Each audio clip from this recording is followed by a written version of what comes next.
Everyone has a rock bottom. It looks different to each person. But the one thing that I know is that as long as you continue to trudge along forward, whether it's taking steps that are a millimeter or a mile long, eventually you're going to get to the end of that dark place and you're going to see the light and you're going to come out better on the other side. So just keep moving forward.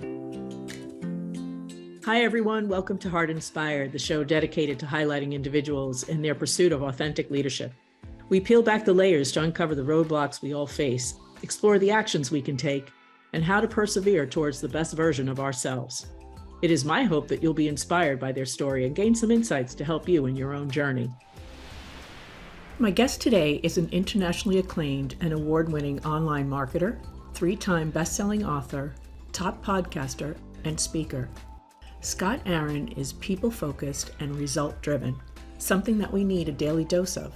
In today's episode, Scott and I will talk about establishing connections and how he remains resilient.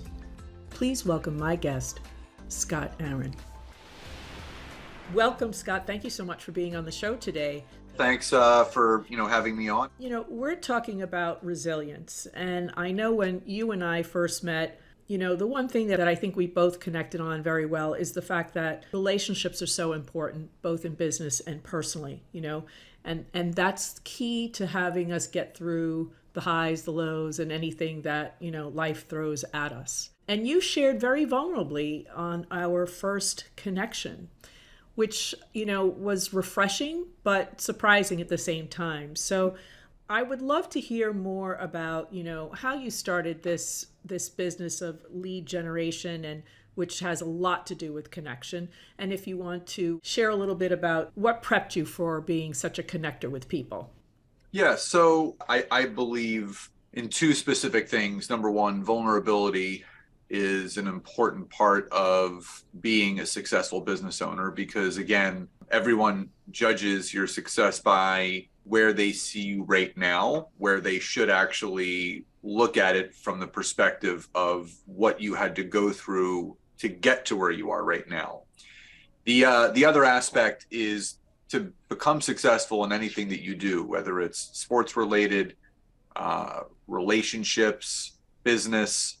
Being resilient is what is going to allow you to achieve that success. If you think about to become a top athlete in any sport, there's going to be times where you need to be resilient. There may be an injury that you have to work through. If you talk about relationships, right, there's going to be difficult conversations that sometimes need to be had. In business, things may go awry or not go the way as you planned, and you have to be resilient to work through those things. So for me, I really feel I was primed and ready to achieve whatever success I was going to achieve in whatever business I was going to do. So as the story goes, I jokingly tell people that I've been psychologically unemployable since day one.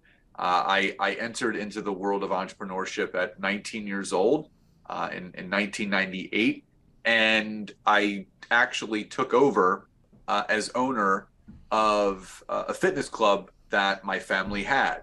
My dad, obviously, at the time of taking over that gym, was the principal owner.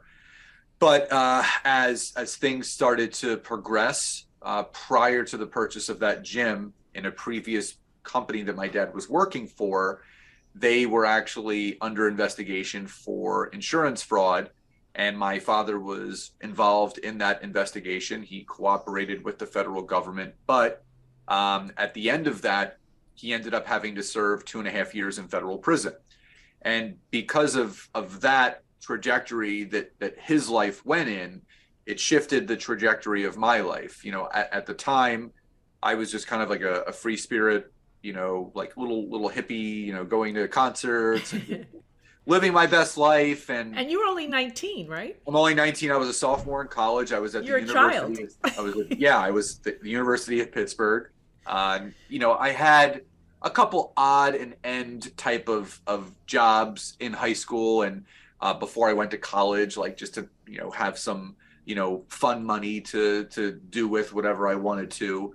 But this was real. This was, me leaving the University of Pittsburgh, re-enrolling at our local community college outside of Philadelphia, and then transferring to Temple University because I needed to be close to the gym. And my dad said, "Listen, you're going to have to run the show. I'm not going to be around for the next 2.5 years." Obviously, my sister and I would visit him every Sunday. My mom would visit him every Saturday. So we got our, father-son time that way. But, all he could do was coach me and suggest for me to do certain things and game plan the best that we could. And I would have to be the one to come back, to the gym and apply what he taught me. And it was probably, it was the best learning experience for me. I am not putting down higher ed. I believe that, if someone, depending upon what career path you choose, college is obviously a necessity. But I can confidently say I didn't need to graduate from college. I did anyway. I graduated with a bachelor's in HR. But I mean, it was more important for my parents, but I was also very proud of myself because I was able to give my all for my education. But at the same time, as soon as class was over, I flipped on the switch to being a business owner, would drive to the gym, and I spent the rest of my day there. So I learned very early on about not only running a business, but how communication is key. Now, not just in a relationship, but communication with your employees. And again, you have to understand, I'm a 19-year-old kid now operating a, $250,000 a year business, managing people that were 15, 20, 25 years my senior. So they're listening to a kid. So and how did that work? Were they receptive to you? They were receptive. And again, for them, they took me under their wings because, I needed some parental figures in my life. Now, my mom would help out at the gym, but, my father figure was in a federal prison. And I was around that father figure once a week, which again, I'm grateful for the time that we had while he was away. But I needed people around me to, coach me and to help me and to show me, what it means to be a business professional, a business owner, but also a health and wellness professional, because I got my certification in sports nutrition. I got my certification in group fitness instruction, personal training, and I was practicing what I preached. And what I learned about owning that type of gym and that type of business is that you have to be people focused first. Yeah. There's so many big box gyms where people just walk in, they swipe in, the person at the front doesn't even say hi. Right. I made sure that I got to know every single person's name, where it wasn't just another member number. It was like, "Hey, Joe. Hey, Catherine. Hey, Steve. Hey, Bob. Good to see you today." And they knew me. So it became a family. And, what I'll say is I'll give credit to so many of those members that were not only just receptive of me, but they also cared about me. This is Howard's son. He's got to be going through a lot right now. And, and the area where our gym was, it was in a very up and coming area of Philadelphia called Old City. So a lot of young professionals, a lot of med students, a lot of law students. And, I had some friends that were still around that were going to local colleges, but I really formed a really close relationship, with those people because they taught me the ropes. They, would take me out and kind of get me into the social world down there. And I was conversing with older people. So I had to grow up really, really fast because think about the responsibility that a 19-year-old typically has, which is not much. The responsibility they have is just waking up, going to class, coming home, and hanging out with their friends. Right. I was responsible for running payroll and, making sure that the instructors showed up, training clients, signing people up, like all those things that a typical 19-year-old doesn't do, which I feel really has helped me in every facet of my journey in business. Wow, that's really incredible. People person skills definitely there at a very young age. Business minded at a very young age. Moving forward, how did you shift from owning that or managing that business to what was next for you? What was your next career choice? What was bubbling or burning in you that you knew you had to go and do? You know what? I thought that I was going to be a fitness professional for the rest of my life. So, because Mm. it's all I knew. So my father comes back from prison in 2002. So he was in there from midway through June of 1999 until early 2022 or 2002. At that point, the I had grown the gym from around 300 members to 1,200. So I 4xed the membership base. It was very highly profitable.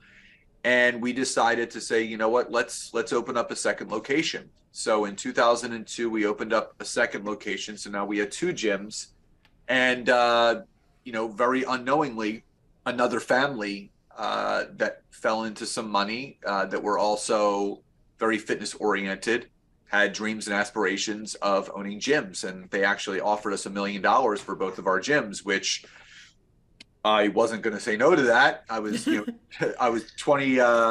This is 2003. I was 24 years old. I became a millionaire. So I really wasn't sure what my path was going to provide me at that point because I was still so young and fell into that situation. But I just focused on my personal training. I was still helping to manage and operate those gyms in the transition period of that new family coming in. And then my father and we wanted a gym of our own. We wanted our own home base. So we kind of went on the outskirts of Philadelphia, near the art Mm. museum where the Rocky Steps are, and we found a location that was in another little neighborhood area of Philadelphia called East Falls, and we started our third and final location. But it was done a little bit differently this time because we were the the other gym that we initially started was existing. So we basically walked into it, took it over.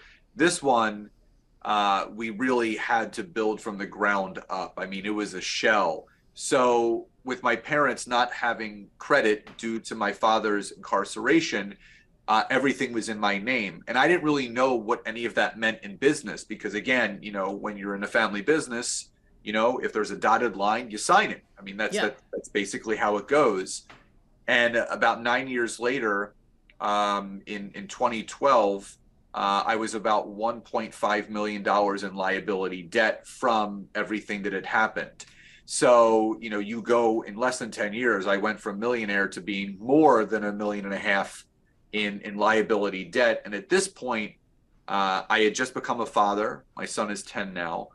And I had to reevaluate what is it that I want to do with my life, because I kind of took a good look in the mirror and I said, I ended I ended up falling in love with what I was doing based on the dream that my father had. My father's dream was to be in the fitness industry, to own gyms and to train people, which he's still doing to today. And he's 70 years old and he's still doing it. But for me, I realized that I wanted to do more. And being at this time I was about 32. I was looking to do something differently, and it was spurred by a question that someone had asked me. And they said to me, Scott, if you get sick or injured, or something happens to the gym where you have to close it, how would you earn money? And that was a very poignant question to be asked, because up to that point, the only way that I knew how to make money was someone paying me to train them or signing up to work out at the gym. That's it. I didn't know any other way of how to make money. And it scared me to death because I'm like, man, this person's so right. Because if, God forbid, if I physically can't train people, if the gym goes under, I'm SOL. Yeah. I have a college degree, but I ain't never been on an interview. I can't work for someone at this point. Yeah. So that's when I started looking at getting more involved in the online space of business. And I launched an online wellness business where it triggered from so many people would reach out to me and say, man, I wish I lived closer to you to work out with you. Man, I wish I could, work with you in some way, shape, or form. And it's like, well, I could train these people online. I could create workout plans or diet plans and charge them for that each month. And again, that's how everything kind of took off. And it allowed me to start using social media first Facebook and then obviously LinkedIn, which is where I found my home. And that was the shift in the career path that I was making. So I was still in the wellness space, but I was now in the online marketing space of wellness. And then from that point, the lid was lifted and I was off and running. Interesting. You said something pretty powerful in the fact that the dream that you had, even from such a young age at 19, was your father's. It was a cloud that you just assumed was very clear, but it wasn't. Yep. And it's funny how I think a lot of people do that. It's, well, this is how I'm supposed to do it until they realize, no, there's another way. Well, don't forget that, when you're 19 years old or however old you are, and to your point, yeah, I was a kid. Yeah. Now, being a parent myself, I see this in my son. All you want to do is you want to make your parents proud. It's all you want to do. Yeah. So when all of this went down, I mean, the only thing I wanted to do is I wanted to make my family proud. Like they could count on me, they can lean on me, I can step up, I can do this. But then when the emotional maturity of that person kicks in and you start realizing that, okay, I can dictate my own life path. Yeah. And obviously certain circumstances came to the surface that allowed me to start thinking and feeling this way. I realized, what, I got to start putting me first. I got to start thinking about, the legacy and the life that I want to live, not through the path and the shadow of my father, but what is a path that I can go down where I'm creating my own vision, where I'm creating my own legacy in a way that I want to, Yeah. not the way that someone else wants me to. Do you feel that you had a gift and were also robbed at the same time? And what I mean by that is a gift that you were given so many skills and opportunities to have a business acumen that you have today, and a robbery that from 19 to about 24, you didn't live the same life that other 19 to 24-year-old young men live? Well, it was 19 till, I finally closed the last gym in 2016.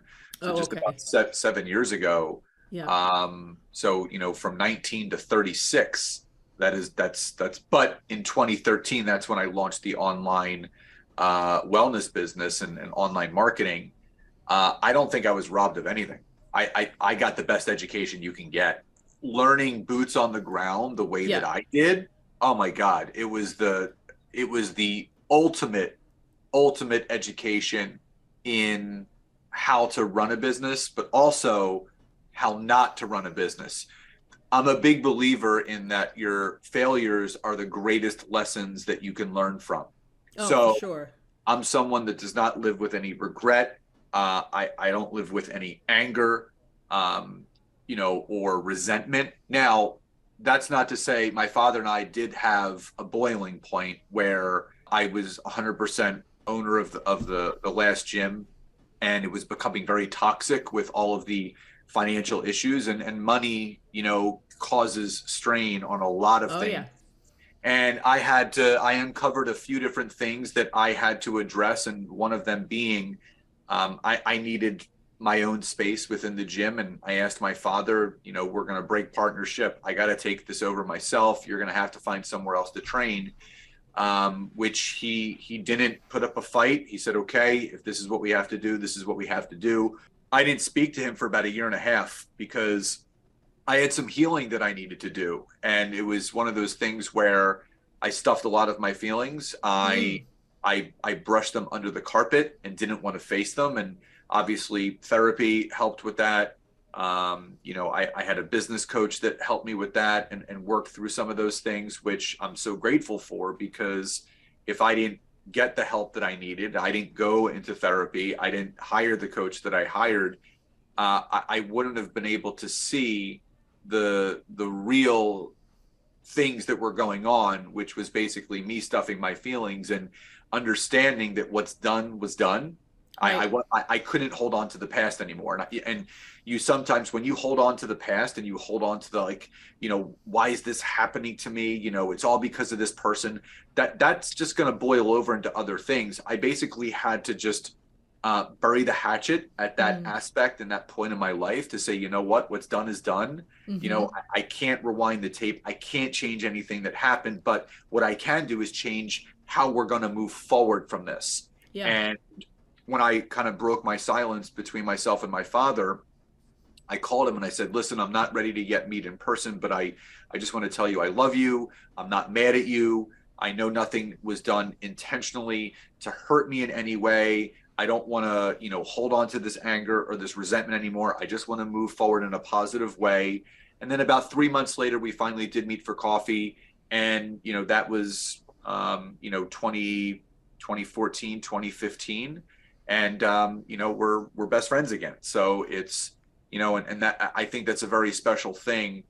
And my dad and I talk about this all the time, that, the evolution of the relationship that you have with your parents at a certain point, your parents just aren't your parents. They're your friends. And I can absolutely say that my parents are my friends now, Yeah. as well as still being mom and dad. I can still reach out to them if I, want to ask them or run something by them or just catch up. But a lot of those things really helped me in my journey, and I don't regret any of it. I appreciate it, because what I realize is where I am today wouldn't have been Mm. possible if it wasn't for all the things that I had to grow through and overcome.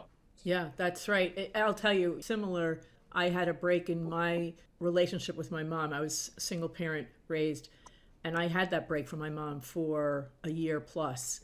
And it was the best thing that ever happened, because afterwards the relationship takes on a whole new level. Kudos to that you were able to do that. Thank you. And now it probably, or correct me if I'm wrong, helps strengthen the relationship you have as a father, correct? Completely. I mean, because when we talk about so many things. We can talk about things from the gym, and because again, we went our separate ways. And for people listening to this that have never been in business with their family, you may not understand. And you know sometimes it's the greatest thing to work with your family, and sometimes it's the worst thing to work with your family. And for, I would say, most of the journey, it was a great experience. But there was a time in that experience of working with my family that it sucked. It just was not fun. We kind of lost our relationship, where we couldn't even like talk about normal everyday things, no Mm, matter whether it was at Thanksgiving or one of the Jewish holidays or whatever it was. All we talked about was work. All we talked about was the gym. All we talked about is, what do we need to do?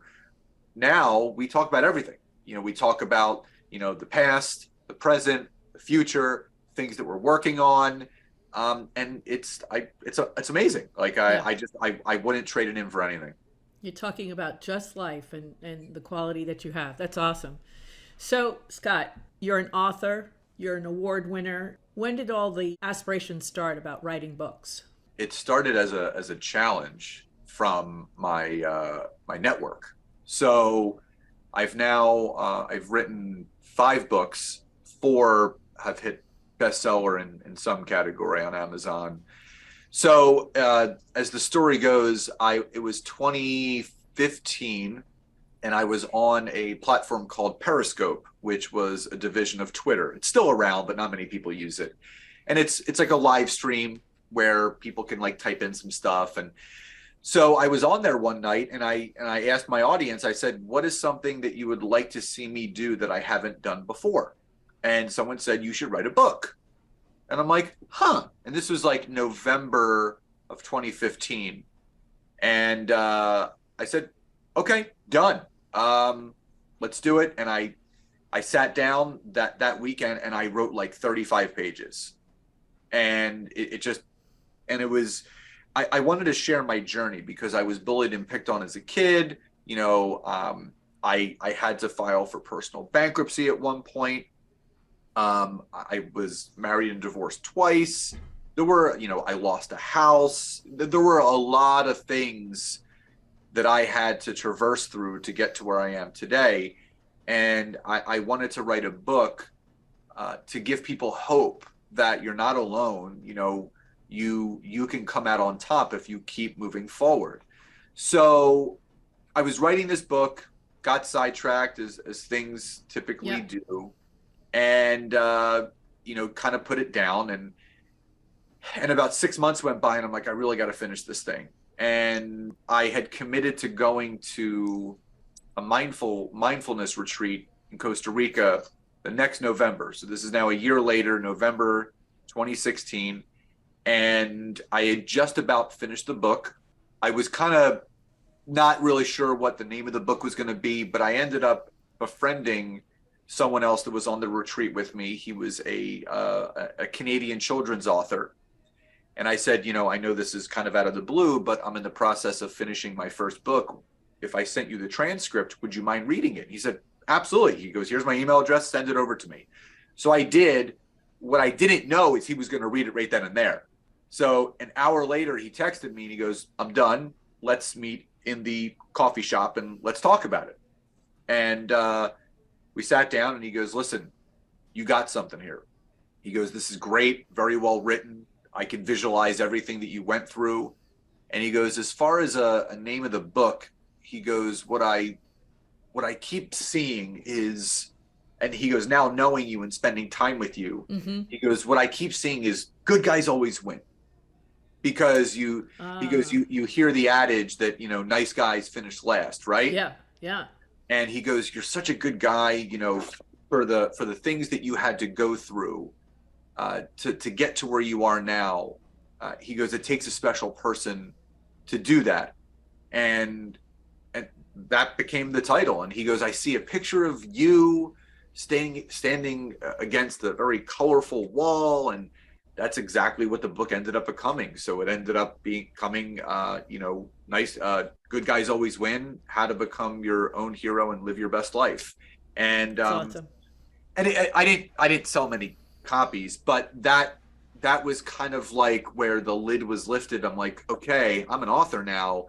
And then when I started to really dig more into the business side of things, that's when I wrote my first LinkedIn book in 2018, became my first bestseller. And then there was a book in between. And then my last two have both been LinkedIn books that also hit bestseller as well. So, I mean, the goal is to write a new book every year. I think that's just as a business person, as you grow and as you expand, there's new things that you learn and there's new things that you can share. I'm all about being current and up to date. Yeah. So that's why I always want to keep pushing myself to continue to show up and provide some sort of value in some capacities, whether it's via my podcast, my courses, the business that my wife and I have, or in my books. It's just literally looking to serve people any way that I can. That's pretty awesome. Scott, as we wrap up, I just wanted to commend you on you're very busy. You run a business, you write books, you help people build connections, you have a podcast, and let's not forget you're a father, a son, and a husband. And a husband, yes. And being successful at all of them. A lot of balls in the air. A lot of balls in the air. What's next for you for 2023? And if there was one thing that you could give a lesson for the audience about being resilient, what would that be? Well, I'll quote Simon Sinek, and he says that no matter how dark the tunnel is, there's always a light at the end of it. So beautiful. Yeah, I mean, listen, everyone has a rock bottom. It looks different to each person. But the one thing that I know is that as long as you continue to trudge along forward, whether it's taking steps that are a millimeter or a mile long, eventually you're going to get to the end of that dark place and you're going to see the light and you're going to come out better on the other side. So just keep moving forward. And what we're working on in 2023 is continuing to find that work-life harmony. My wife and I now only work 3 days a week. We have a great team behind us and we're growing and scaling our company. And that is the ultimate goal, because we want to continue to live our best life and continue to give others the tools and know-how of how to do so with our courses and our mastermind and the things that we're producing. And those are the big focuses for this year. That's awesome. Well, thank you again so much.